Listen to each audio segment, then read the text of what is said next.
The 60s, an era where the pace was slower, the colors were bolder, and the designs were unique. The era in which the gray-screened CRTs shared the room and hours of family time. The era in which the iconic banana seeds bicycles that rivaled the BMX and the engaging world of ant farms were part of a happier childhood. Although faded into history, these were once an essential part of everyday life. Starting with the piece of technology that brought all the family together, making that time a fun time, a time to remember: television sets. The TVs from the 60s weren't just regular screens, but console televisions. Not only did they receive the latest episodes of classics like The Andy Griffith Show, but they also served as a display space on top. You might remember the massive and heavy CRTs placed in enormous wooden boxes that serve as a carrier for the screen and as a piece of furniture. It was the perfect spot to put your family photos, making it a true centerpiece in your living space. These televisions weren't just for watching shows, but for making memories with your cherished ones. Talking about a simpler and happier childhood when we had no health concerns, we used to gush down our sodas without a single thought of obesity or diabetes. On top of that, the drinks came in with a lot of iconic flavors. Such was the case with Patio Diet Cola, a drink that popped up large and ingrained its flavors in our mouths. Patio Diet Cola. In an era dominated by sugar-laden soft drinks, a remarkable innovation emerged: Patio Diet Cola. It was one of the first diet sodas to hit the market, a beacon of change in a sea of sweetness. At a time when soft drinks were synonymous with sugar, Patio Diet Cola dared to be different, offering a refreshing alternative that would pave the way for a new wave of beverages. Although it was initially named Patio Diet Cola, it was transformed into Diet Pepsi within a year. But what was different in the original product was, first, its palette of patio pleasures with a range of delightful flavors, including grape, orange, and root beer. And who could forget the charming fitness guru, Debbie Drake, stepping into the soft drink spotlight as a spokesperson. Americans sure loved their sodas, even back then, and the Patio Diet Cola was not the only carbonated drink that was well received by the audience. Although not a pre-prepared carbonated drink, there was yet another fizzy wonder that surfaced, inviting visions of leisure and refreshment, and that was the well-known Fizzies. Fizzies? In the late 1950s, a small but revolutionary idea bubbled up from the Emerson Drug Company: Fizzies drink tablets. First launched in 1957, these effervescent tablets were a mere whisper in the vast beverage market, but their destiny was to sparkle much brighter. When Warner Lambert acquired Emerson in 1962, Fizzies began to fizz up on a grander scale. Just drop a tablet into a cup of water and voila, instant carbonation and a burst of fruit flavor. It was like a magic trick in a glass, captivating the hearts and taste buds of a generation that craved instant gratification in their sodas. With a tantalizing lineup of 7 flavors: grape, orange, cherry, lemon, lime, strawberry, root beer, and cola, Fizzies wasn't just a drink, it became an icon of a fizzy, fruity era. By 1968, it had even outshone Kool-Aid, becoming the darling of the beverage world. But behind the sparkle lay a shadow. Artificial sweeteners like saccharin and cyclamates, the latter of which fell under scrutiny and was banned due to health concerns. This ban shook the very foundation of Fizzies, leaving its future taste in jeopardy. Now, talking about abandoned or fallen products, there was yet another product that found its way into the medicine cabinets of every home and clinic, an antiseptic that was practically the treatment for every cut and wound till labeled hazardous, and that was the mercurochrome. Mercurochrome.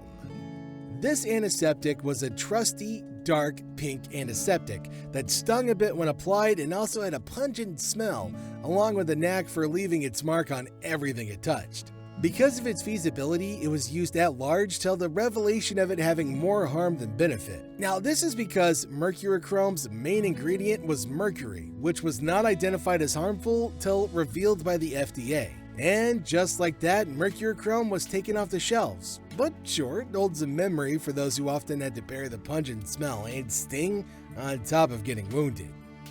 There were not all products that started and collapsed within a decade, but some of these products created a timeless hobby, a legacy for future generations to come.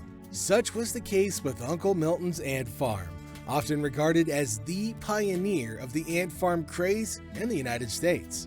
Uncle Milton's Ant Farms. In the colorful pages of comic books and magazines, nestled between the adventures of superheroes and tales of distant galaxies, there was an advertisement that captivated the imaginations of children across America. Uncle Milton's Ant Farm. This wasn't just a toy, it was a portal to a miniature world, a glass-paneled universe where hardworking ants played the lead role. The 1960s were the golden age of the ant farm. Every kid wanted to be the architect of their own ant city, to observe the relentless work ethic of these tiny creatures, and to learn the secrets of their organized underground world. It was more than a craze, it was a cultural phenomenon, teaching patience, responsibility, and the wonder of nature. And those ants were pretty cool too. It wasn't only the ant farms that reserved a special place in our memories. Remember the comfortable padded banana seats and the high-rise handlebars? These bicycles were indeed the most incredible rides on the block. Banana seat bicycles. In 1963, something extraordinary rolled onto the streets and into the hearts of American children. The banana seat bicycle. Introduced by Schwinn, these chopper-style bikes were not just a means of transport, they were a statement. With their elongated banana-shaped seats designed to carry more than one rider, they became the chariots of adventure for kids everywhere. Imagine the wind in your hair, your best friend seated behind you as you both rode down the neighborhood street.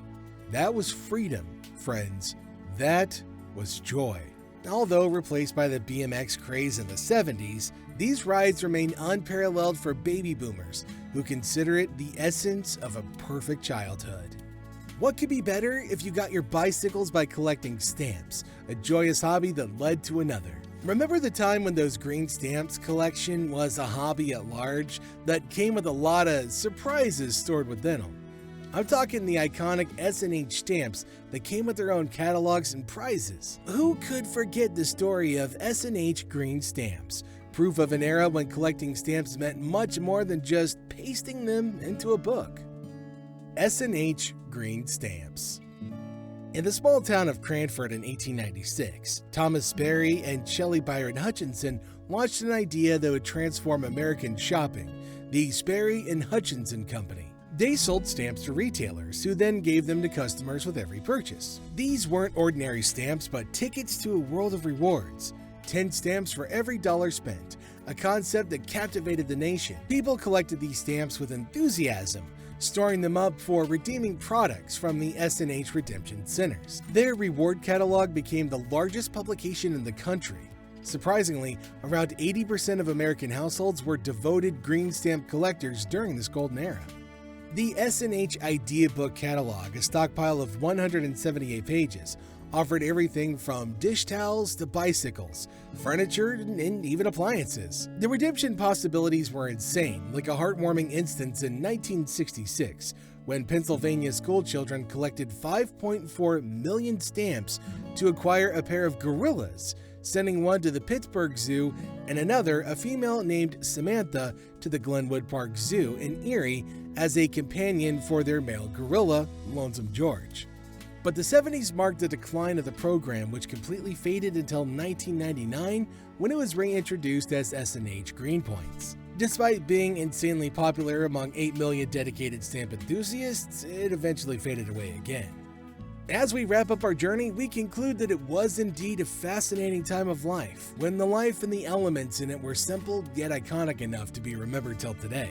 Has the trip triggered a wave of nostalgia for you? Perhaps compelling you to open up those buried books with the green stamps, or to take the covers off of your gray screens that somehow still seek shelter within your storerooms? Share your thoughts about it in the comments below.